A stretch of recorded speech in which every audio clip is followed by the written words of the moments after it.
Super Rugby round number 12, folks. The Hurricanes, this season's current informed team, up against the reigning champion Crusaders. And it was close.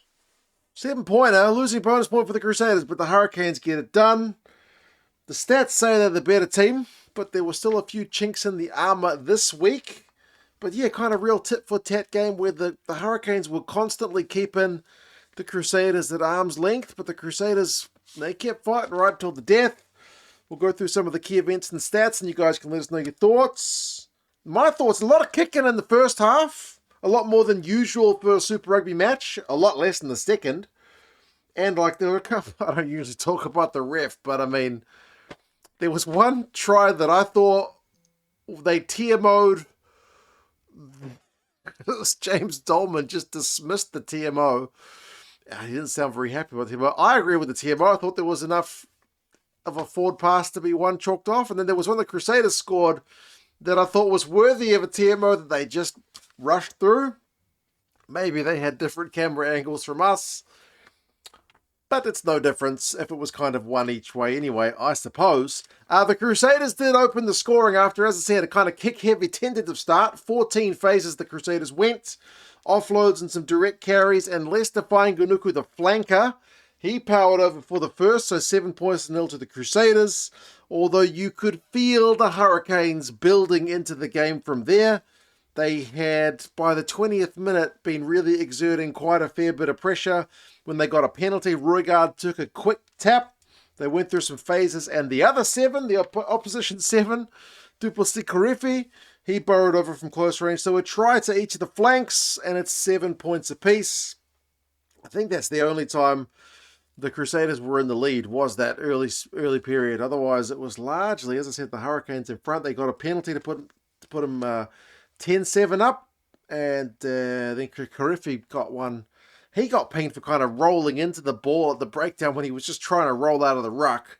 He didn't know the ball was on that side of the ruck, and he kind of rolled it out the way. So I guess technically correct, but he unfortunate, and the Crusaders hit a long-range one to even it up, 10 points apiece. But then, key moment of the game, I think, is the bang-bang late second-half tries from the Hurricanes. Morby gets one, and Roigard gets one. It's just like 2 quick hits before you've even really had a chance to set. I mean, the Morby one is nice. It's just from contestable high ball, which the Crusaders didn't handle. And great support line from Morby to be there as Johnny on the spot to score the try, because it's not all about finning an offer, although he did get one later on. He must have been a little bit jealous, though, of last week when his mate got 4 tries. He only got 2. But yeah, the Roigard one, that's your try. That one, that's bloody Roigard ripping it out left to Braden Yosse, who's a loose forward, who then kicks it infield for Roigard to then hit on the support, like a kick chase. Cracking stuff for a Lucy to have that, I don't know, confidence to pull off that move in a, even-ish game. Great stuff. Like, it was by no means like the kind of game where you can just do whatever you like, but he backed his skill set and he executed it well. So Braden Yosse sets up a try with 24 points to 10 going into the sheds at halftime. So Hurricanes pretty decent lead. The Crusaders have edged the territory, the possession. The Canes have edged the territory at halftime. I said there's been a lot of kicks. It's 33-28, the kicks at halftime, which is about the same amount you would expect in a full game of Super Rugby. That's why I mean there's a lot of kicking in the first half. It was just a lot more tentative than usual. Clean breaks, though, was 4-0 to the Hurricanes. I was about to say Landers. They weren't even in the game, Mark. And the turnovers conceded was 10-6 against the Crusaders. So a little bit less in the kind of X-Factor attacking department and a little bit too much of drop ball. That being said, though, they did start the second half well, the Crusaders. Whatever Rob Penny said to them in the sheds at halftime seemed to work. Like, they were squeezing the Hurricanes guys. Karefi managed to win a penalty. Like, after Lakai had been doing some shenanigans at ruck, not punished, and then Karefi wins a turnover on his goal lines. The Hurricanes are hanging on a wee bit, but they lost the line out. Like, from Karefi winning a penalty to get them out of dodge, they kick clear, they lose that line out. So it's kind of like you had a good moment and you back it up with a mistake. And mistakes, how many times do we see mistakes punished in rugby union these days? I'd have to start keeping stats, but honestly, mistakes directly leading to tries or 10 phases leading to tries, I feel like it's one of the more common things. I don't know if it's always been that way. I don't have a stat for it, but it's brutal because you have a good moment and then they follow it up with a bad one. It ends with Hotham with the snipe, but as I said, it's the line-out error from the Hurricanes, the Crusaders going through the phases, and then Hotham finding the space. I think it's Dearns who kind of shifts a bit too far left, opens up a hole, and Hotham goes straight through. So 24-17, it's back to touching distance for the Crusaders, but maybe that sparks the Hurricanes to get back into things because the Crusaders penalty gets conceded again. Then the Hurricanes put the squeeze on again. Roygaard, ripper of a pass, hits a charging Tupu, who's great on the carry. His line-out throws are a bit shaky, but yeah, 31 points to 17. It's back to that 2-score lead for the Hurricanes. But like I said, the Crusaders never really die. They didn't want it to be a 2-score deficit, and they never really let it go beyond that. It was either 14 points or 7 the entire game, especially in the second half. More penalty conceded from the Hurricanes. You're thinking Crusaders surely going to touch 5-meter line out. They maul it again because they just had a good maul going. They don't. They give it to the backs. And that man Ray Hunter is able to execute a pretty sweetly executed move from line out time. So yeah, 31 points to 20. What was it, 24? Yeah. Crusaders back to game on. They're not quitting. But then Finney-Onopo gets the try, which I thought was a bit dodgy.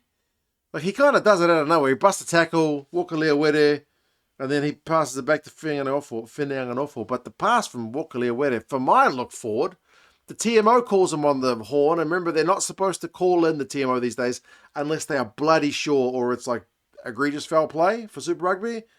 Calls him up. Dolman's like, nah, it's not clear enough to overrule my on-field try.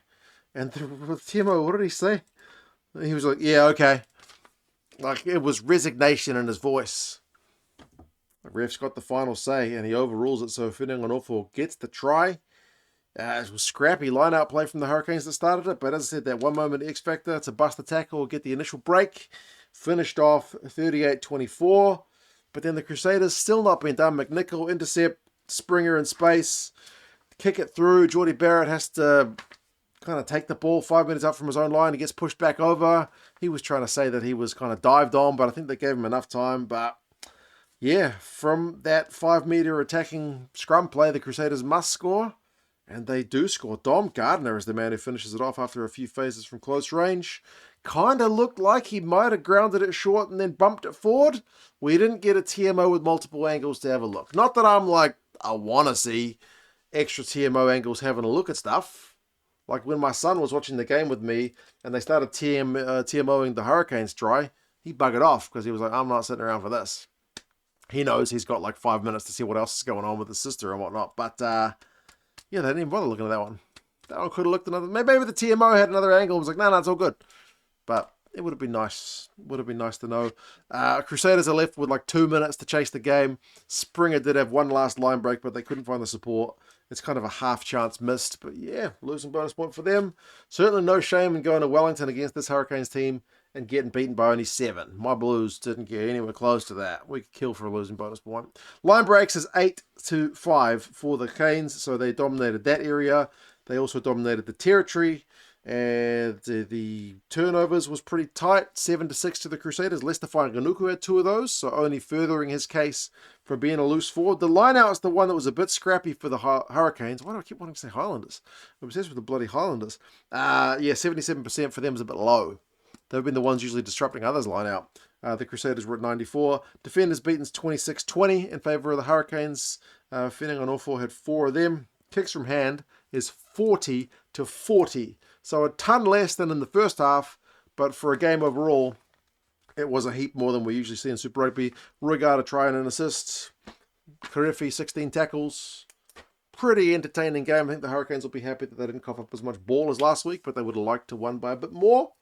But yeah, entertaining way to start the Super Rugby week. You guys let us know your thoughts on the game. Subscribe. Take care. Talk to you guys again soon. Yada.